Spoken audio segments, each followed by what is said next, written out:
A simple marriage certificate binds two people who don't know each other, tied together forever. The woman, Guiying, grew up in a cowshed, long abused by her brother, beaten to the point of disability and loss of fertility, caused Guiying to become incontinent, unable to take care of herself. In order to get rid of Guiying, he also married Guiying to the village's old horse. Old Ma was also the village's plague. Almost everyone disliked Old Ma. On the wedding night, Old Ma slept straight through, but Guiying didn't dare to sleep. It turned out that the sheets had been wet from urination. When Old Ma woke up, he saw Guiying drying his cotton trousers on the cooker. At this moment, Lao Ma felt very sorry for Guiying. The two of them were not rich and famous, but they had a happy and sweet life. But that day at the village assembly, the village chief said that Ma Yofu, a young entrepreneur in the village, was lying in hospital. He needed panda blood urgently, but Old Ma was the only one in the village with panda blood. Old Ma didn't want to donate blood for him, because Ma Yofu often bullies Old Ma. But due to the moral abduction of the village people, Old Ma was forced to donate blood. After donating blood, they didn't even eat. The villagers also laughed at Lao Ma. He was not treated as a human being by Ma Yofu. When Guiying heard this, he felt very uncomfortable. He tried to dislike their words, but he accidentally lost his urine. There was a lot of jeering from the villagers around him. Luckily,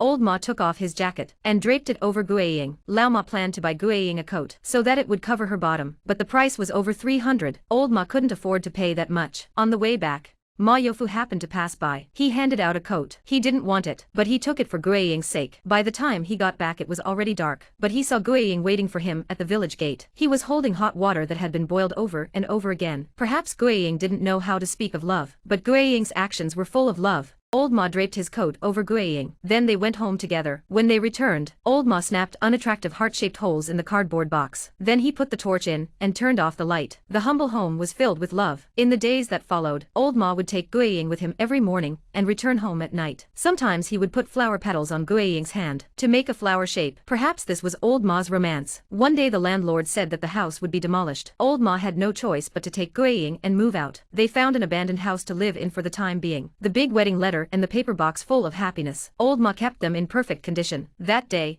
Lao Ma decided to build a house of his own. He found a suitable piece of land. Then, together with Guiying, they went to the river to fill it with water, building the adobe. While they were working on their house, Ma Yofu came to him. He asked Lao Ma to donate blood for him. Guiying turned him down. Instead, Ma Yofu talked about the coat. Old Ma had no choice but to donate blood once again. Time passed quickly. With the joint efforts of the two of them, their own house was finally built. Guiying couldn't believe it. One day she would be able to live in a house of her own. It was so comfortable to lie in their own bed. The next day Lao Ma told Guiying, "When we have money, we will buy you a TV set." It turned out that Lao Ma noticed Guiying would laugh all the time when she watched TV. "When you have a television, stay home and watch TV. I'll go out and earn money to support you." But the reality is always so sad. It didn't take long for Guiying to contract the disease. She was confined to bed every day. Her body was very weak. All the things in the house, Old Ma was the only one who could do it. Guiying, who cared for Lao Ma? He dragged his sick and injured body to bring lunch to Guiying. She fell into the river halfway. With the cold body in his arms,